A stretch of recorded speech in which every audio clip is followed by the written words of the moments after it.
for that final dash inside 200 meters, you're not really sure of what you're kind of how to negotiate that up until when the sprint launches, because you're usually involved in the part that's just 500 meters to go and you're well inside the kilometer up until that final sprint. So maybe hopefully Robbie McEwen's gave him a few tips. I think he would have done. He's got good support as well with Lucas Postelberger, the man who always delivers, and indeed Amund Grøndal Jansen. Sorry, I just have to say that when I speak about the postman. But let's see. The hill is the problem at the end of today, and we'll be talking about the hill in darkened terms the closer we get to it. Pippa, after the second of our categorised climbs, we still haven't dealt with the first of them yet, there is a reach of around about 20 kilometres, and in the middle of that, with about 15 k's to go from the line, we have an uncategorised test at 1,600 metres, but 7%. That's just nasty. Yes, that will be nasty. It's the kind of thing you get in Irish races. Well, that's Sean Kelly. Let's see if anyone's hired some sheep. Sean Kelly once said to me, I don't know whether he was fibbing or not, he said, I said, how do you manage to win the hamper races all the time? He said, well, 50 euros will buy you a herd of sheep. Win it every time from a breakaway. So basically it gets up the road, and then somebody opens a gate, the sheep come onto the road, and indeed the peloton's held up just a little bit. I think he was pulling my leg, but there was a twinkle in his eye. You never know with Sean. But hey, not Sean the sheep. Yeah, thinking about that, 1.5 kilometres at 7%, it is a kind of typical Belgian idea. So I know from having watched the last stage of the Tour of Slovenia, they had a kind of similar thing then in the final, and Matej Mohoric attacked over that and went to the finish. I can't remember with one other rider. But yeah, now that he's got largely a bit of time to make up, I can imagine that would be a launch pad for him, or potentially somewhere to kind of split the race up. Definitely. And if Eli Viviani, you heard his relief when we were speaking to him after yesterday, that's the end of the season. He's got his first win of the season. Sometimes that can spur you on, quite frankly. It did the case a couple of years ago with Arnaud Demare, I think won his very last race of the season. So there's a few more stages for Viviani to stretch his legs, and this will be one of them. He's going to be well supported today. I would have said that today's stage would be better for Ethan Hayter. It depends on the mood of Ethan, quite frankly, and whether he wants to drag Eli Viviani up that final ramp. Because basically they're going to have to do a sprinting climb for 1,600 metres to hold on to Matej Mohoric. As there is some slippage room because Mohoric is 48 seconds down, so Viviani could be staying in the leader's jersey and getting a lesser position, but he's only interested in stage wins. So if the battle plan is indeed further down the road, Ethan Hayter is possibly the better bet.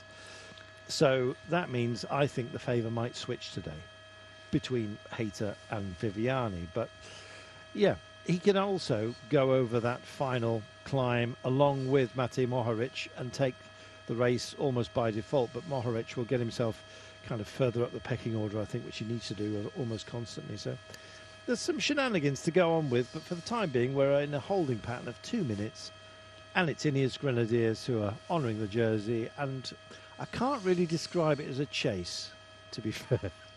No, it's very much like yesterday, where we just saw one block of colour at the front, and then the next block, and then the next block. So it's going to be like this for a while, and Luke Rowe likes this kind of thing, along with Luke Plack. Well, he does. Got the sun on his back as well. Yesterday, the radio of Ineos Grenadiers got very well used. I think Luke Rowe's radio probably had a massive thumbprint pushed into the metal because, quite frankly, he was asking Ethan Hayter, "Where are you, mate?" And he wasn't anywhere to be seen. He was actually at the back and I imagine, got hampered by the crash that, of course, very much affected the run of Matej Mohoric. and potentially will do later into the race. Let's see if he can make amends for it over the next coming days. This is the sort of thing we're dealing with today. Isn't that lovely? All we need is a love. So that would be Love Island, and I think there's a hotel they have there on a television program. Oh yeah, well, that's the place. I remember the show. Yes, Golezniak is the place. It's the island of love, as you could possibly imagine. What else would you call it? I can think of things, but I'm not going to say. It's privately owned. Get off my Love Island. There you go. It contains only wild plants and trees. The island's unusual shape was first recorded in the 19th century. I guess they didn't have aircraft before then and didn't really realise what shape it was. Oh no, it was Napoleon's cartographer. There you go. Who else? Who included it in his 1806 Atlas of the Dalmatian Coast.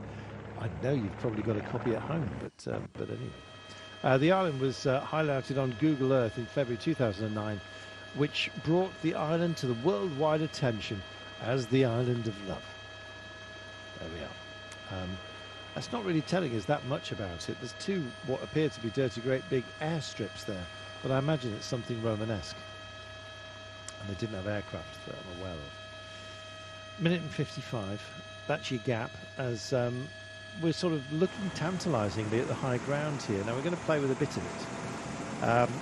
There's a very large kind of plateau, escarpment some might say, that we will nudge towards, and so we'll zigzag around it. Tomorrow we've got a lot more climbing. In fact, I think tomorrow is the climbiest day. It's not a word that exists, but we're going to roll with it. That's to Pattaya. And then, of course, we've got the big peak on Friday. So in terms of altitude gain, the next couple of days are going to be quite severe. Today's not. But as you look along the coast here, you see that little lumplet that's almost triangular shaped. That's the sort of thing we're going to be dealing with later on. And I think it's going to define the day. Before we get there, once we've got pictures back from downstairs, and here we are, thank goodness. Microwave link has been nailed back together. Luke Plapp still plying his trade.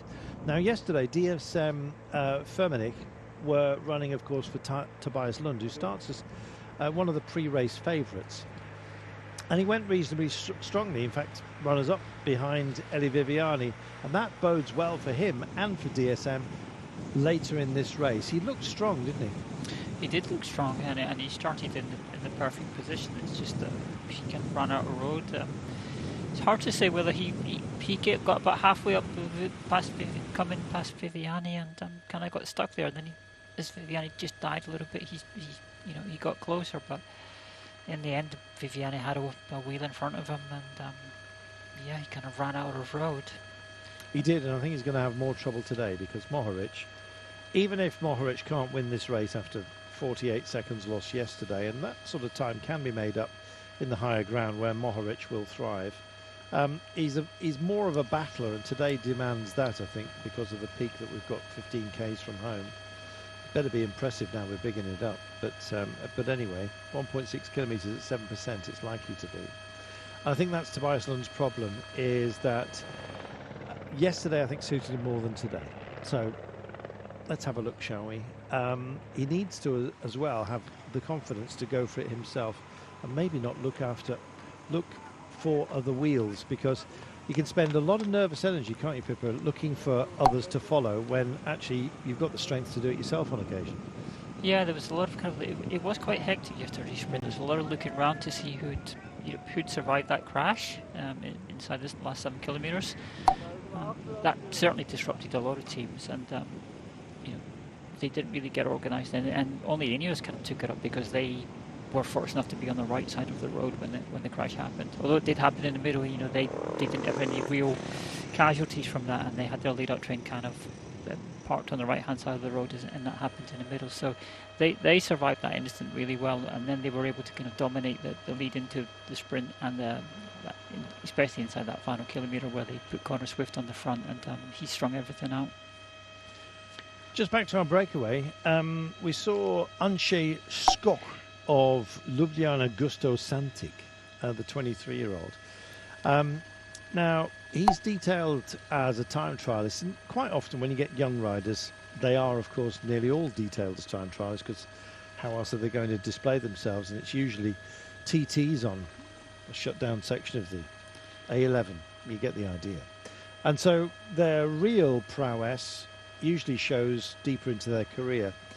He's just turned 23 10 days ago, so he's still very much a youngster. However, I do note that he finished third in the Slovenian Time Trial Championships, of which were taken, of course, by Tadej Pogačar.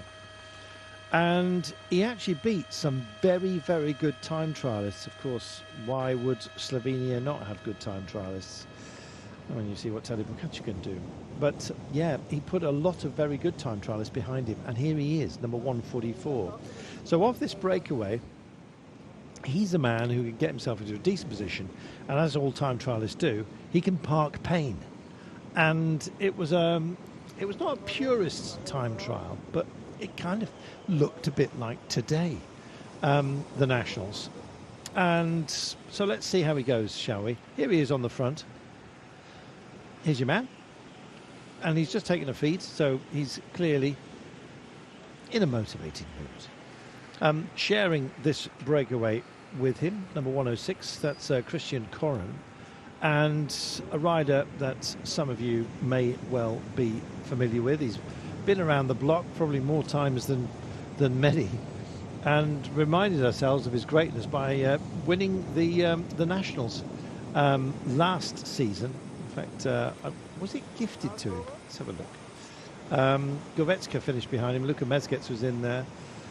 So yeah, there was a few notables missing, but nonetheless, that was pretty handy. So he's 36 years of age, so the opposite end of, if you will, his career spectrum. But nonetheless, he's up the road, and we're happy to have him here. Don't forget that at the moment we have the Tour of Langkawi rocking and rolling for you. Tour of Langkawi. Now the big one is, of course, the Genting Highlands, and it really defines the race, to my mind anyway. It's up there towards the island of Langkawi itself that gives this race its name. Stage 6 is live tomorrow. That's 7:10 Central European time. That's 10 past 6 in the morning in the United Kingdom. Fully expect you to set your alarms and tune in and enjoy. The Simon Carr did a great job on stage 5. Who's going to win it? Well, can the car drive home? We'll find out.